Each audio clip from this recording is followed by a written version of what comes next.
Saat ini ia menjabat sebagai Menteri Koordinator Bidang Kemaritiman dan Investasi di pemerintahan Presiden Joko Widodo. Banyak yang menyebut Luhut Binsar Panjaitan sebagai Super Minister atau Menteri Segala Urusan karena mengurusi segala urusan di kementerian di kabinet yang dipimpin oleh Presiden Joko Widodo. Namun menurut Luhut itu sebagai upaya koordinasi dalam menyelesaikan tugas yang berada di bawah kewenangannya. Meskipun begitu, ia dikenal sangat dekat dengan Presiden Joko Widodo. Berikut profil dan biografi singkat Luhut Binsar Panjaitan. Biodata Luhut Binsar Panjaitan.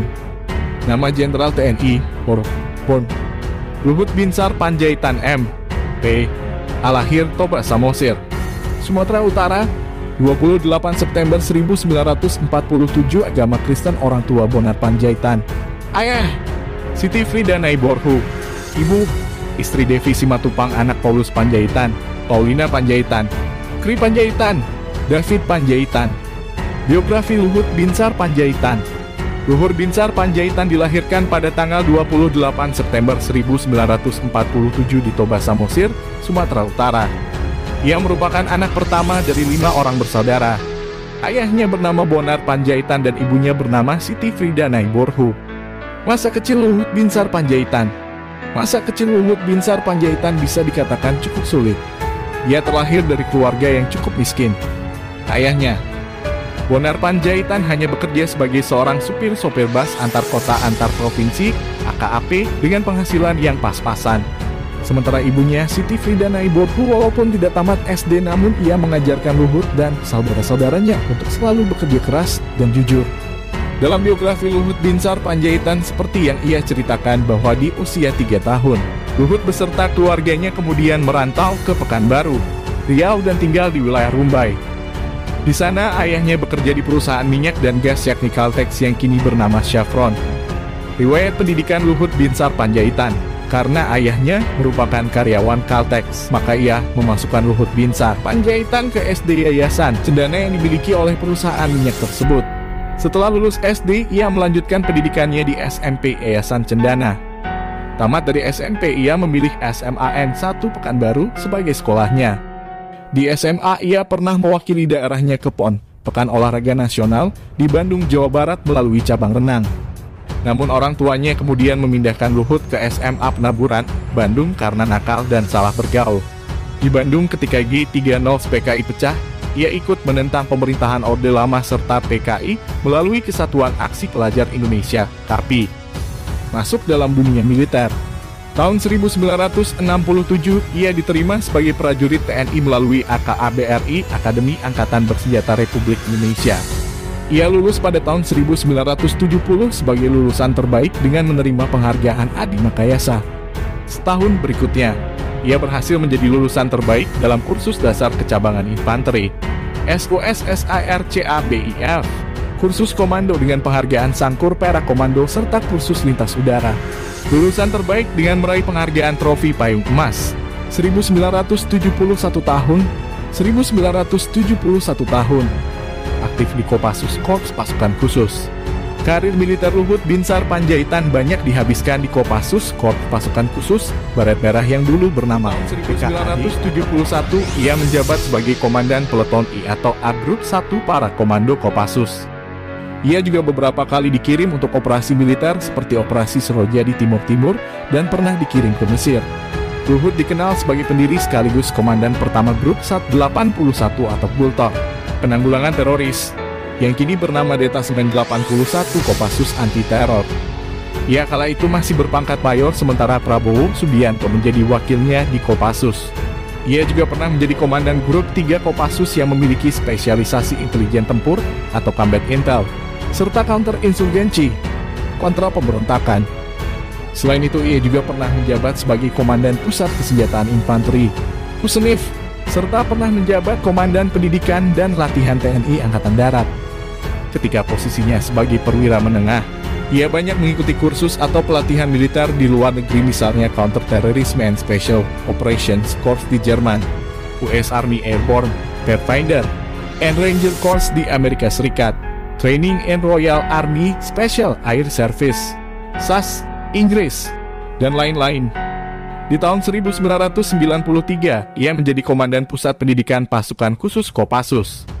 Kemudian tahun 1995, ia dipindahkan ke Jawa Timur dan menjabat sebagai Komandan Korem 081 atau Diro Sahajaya. Di sini ia meraih predikat sebagai Komandan Korem terbaik di Indonesia. Setelah itu beliau kemudian diangkat sebagai Wakil Komandan Pusat Persenjataan Infanteri TNI AD dan Komandan Pusat Senjataan Infanteri Pusenif TNI AD pada tahun 1996 hingga 1997.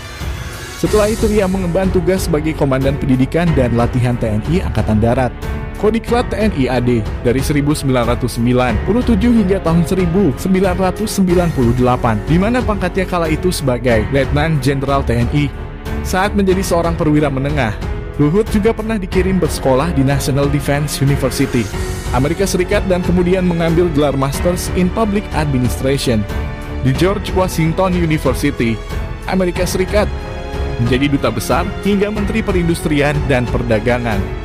Dalam biografi Luhut Binsar Panjaitan diketahui bahwa pasca reformasi tahun 1999, Presiden B.J. Habibie kala itu memberinya tugas sebagai duta besar Indonesia untuk Singapura hingga tahun 2000, di mana pangkat terakhirnya kala itu sebagai Jenderal TNI Bintang 4. Di tahun itu juga, Presiden KH Abdurrahman Wahid mengangkat Luhut Binsar Panjaitan sebagai Menteri Perindustrian dan Perdagangan hingga tahun 2001. Setelah itu ia tidak lagi menjabat di pemerintahan maupun di militer. Di tahun 2001 Luhut bersama dengan istrinya kemudian mendirikan Yayasan Del. Dari yayasan ini, ia mendirikan Sekolah Institut Teknologi Del yang berada di tepi Danau Toba, Sumatera Utara. Sekolah ini ia dirikan untuk masyarakat yang tidak mampu serta para anak berbakat. Luhut juga mendirikan Yayasan Lingkar Bina Prakarsa sebagai lembaga independen. Mendirikan PT Toba Sejahtera Group. Beberapa tahun kemudian, yakni 2004, Luhut Binsar Panjaitan merintis usaha dengan mendirikan perusahaan bernama PT Toba Sejahtera Group yang bergerak di bidang energi dan pertambangan. PT Toba Sejahtera Group milik Luhut Binsar Panjaitan memiliki 6 anak usaha, yakni Toba Coal and Mining, Toba Oil and Gas, Toba Power, Toba Perkebunan dan Kehutanan, Toba Industri dan Toba Property and Infrastructure. Kemudian keenam anak perusahaan ini memiliki 16 perusahaan lain yang bergerak di berbagai sektor. Maka tak heran bila Luhut Binsar Panjaitan dikenal sebagai salah satu pebisnis sukses selepas pensiun dari militer. Dari kepala staf presiden hingga menjadi menteri kabinet. Ketika Presiden Joko Widodo mulai berkuasa pada tahun 2014, ia menunjuk Luhut Binsar Panjaitan sebagai kepala staf kepresidenan. Kemudian pada tahun 2015, Joko Widodo menugaskan Luhut Binsar Panjaitan sebagai Menteri Koordinator Bidang Politik, Hukum, dan Keamanan. Pada tahun 2016, Luhut kemudian menjabat sebagai Menteri Koordinator Kemaritiman menggantikan Rizal Ramli. Dan di tahun 2019, ia sekali lagi didapuk oleh Presiden Joko Widodo sebagai Menteri Koordinator Kemaritiman dan Investasi pada Kabinet Indonesia Maju. Berapa total kekayaan Luhut Panjaitan? Pada tahun 2001, ia pernah melaporkan kekayaannya yang berjumlah 7,1 miliar rupiah dan serta 295.494 dolar Amerika. Kemudian, mengutip dari situs oknum.kpk.go.id pada tahun 2015, sebagai pejabat negara Luhut Panjaitan melaporkan total kekayaannya 660 miliar yang terdiri dari harta bergerak dan tidak bergerak. Keluarga Luhut Binsar Panjaitan. Luhut Binsar Panjaitan memiliki istri bernama Devi Simatupang yang ia nikahi pada tanggal 27 November 1971. Mereka berdua bertemu pertama kali di Bandung saat masih sama-sama duduk di bangku SMA. Luhut menikahi Devi setelah bergabung dengan Kopassus. Dari pernikahannya tersebut, ia memiliki anak bernama Paulus Panjaitan, Paulina Panjaitan, Tri Panjaitan, dan David Panjaitan.